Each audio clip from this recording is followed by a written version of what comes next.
Yo, yo, yo! Welcome back to the MMA Short Show. As always, your boy, Steven Moustaris. And man, after this last fight night in Abu Dhabi, there is nothing I wanted more than to come on here and talk about Tony Ferguson finally getting a win, finally proving to everybody that's been a fan since COVID that he truly can fight and he actually can get a win.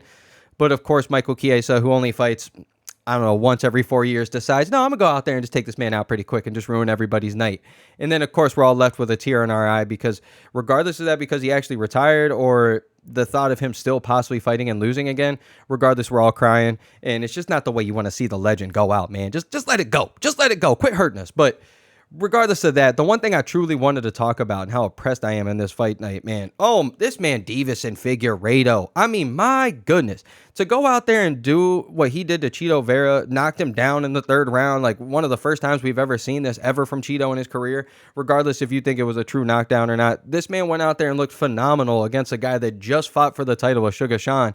And I mean, that man, Suga Sean, couldn't even do that to him. And hit him with one of the most vicious knees you've ever seen in your life. But still, this man, Figgy, man, he is so impressive. And it's crazy to sit here and look, man, 125 owns 135. I don't care what anybody says. We've seen it forever now. You can talk about, Mighty Mouse. Maybe he never truly went up and everything. But he has fought in 135 so many times and taken out so many of the top guys, most elite dudes. And even now where he's fighting in one champion, he's taken over the whole sport over there and the whole division over there at 135, and he's fighting at his true weight. I mean, that guy's a killer. And then we look at what the UFC is. Much as they sit there and the way they try to portray 125, always sit there and make it sound like they're the worst fighters ever and they're terrible and nobody wants it and they almost scrapped it a couple times. And the treatment of the champions, like you would think that these guys, if you're just coming off the street and they're, oh, here's the 125ers, after all the interviews you've watched of Dana talk about them in the UFC and the way they control these guys, you would truly think you're about to watch one of the worst fighters ever.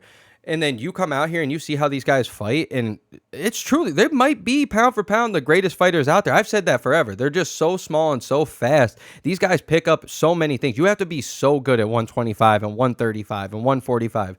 The lower these weight classes are, I mean, Jesus, this sport is just evolving as fast as possible. And who's going to evolve it more other than the smaller guys that can learn all these different things? And the way in 10 seconds of fighting for a 125er and 135er, you're going through 10 transitions in a matter of seconds. Elbows, knees, takedown, defense, clinch.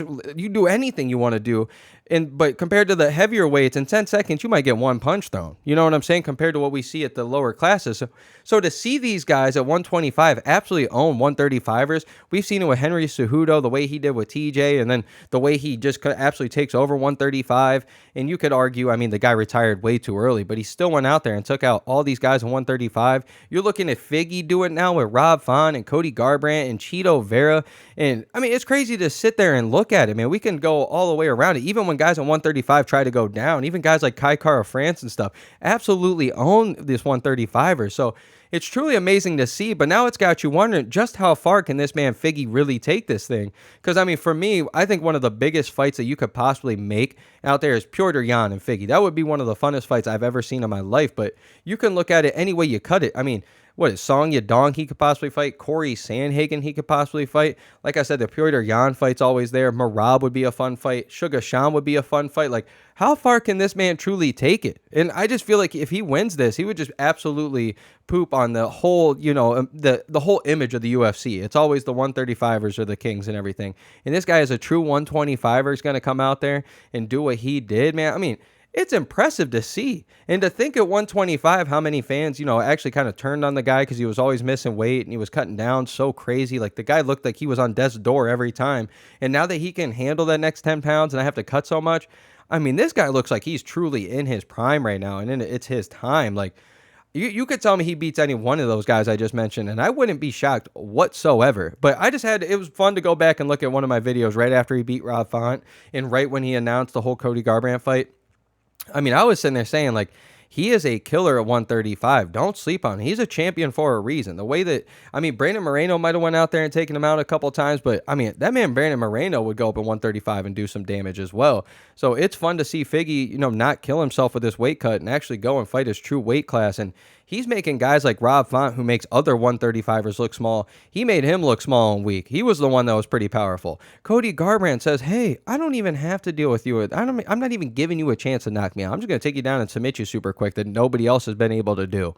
And then, Chito Vera, you just went out there and fought the champion. I'm going to take you out maybe more impressively in an argument there. Just because we all know Suga Sean. He looked amazing that night. But you could say the body shot. You could say a couple rounds there. Chito kind of looked good.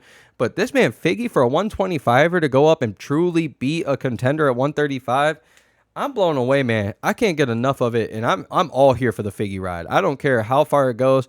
I just want to see him fight these guys. The way he's out here just fighting 3 times in this weight class in the matter of, 6 months? He's fought 3 contenders? Like, come on, man. This is impressive what he's doing. Let him fight the Cory Sandhagens off a loss. Let him fight all these guys, the Suga Seans if he gets there, the Merabs if he gets there. Let the Song Yadongs, the Petr Yan, the fight that I think most of us want. 2 small, compacted guys that are absolute killers, and maybe it might their last chance at a title run. Like, let him go at it. So I'm impressed as fuck. I don't care what you guys think or whatever. Like, you guys let me know how impressed you are, but I'm excited for this Figgy run, man. And I think 125 truly owns 135. It's crazy. So it's always your boy, Steven Moustaris. Let's go, baby.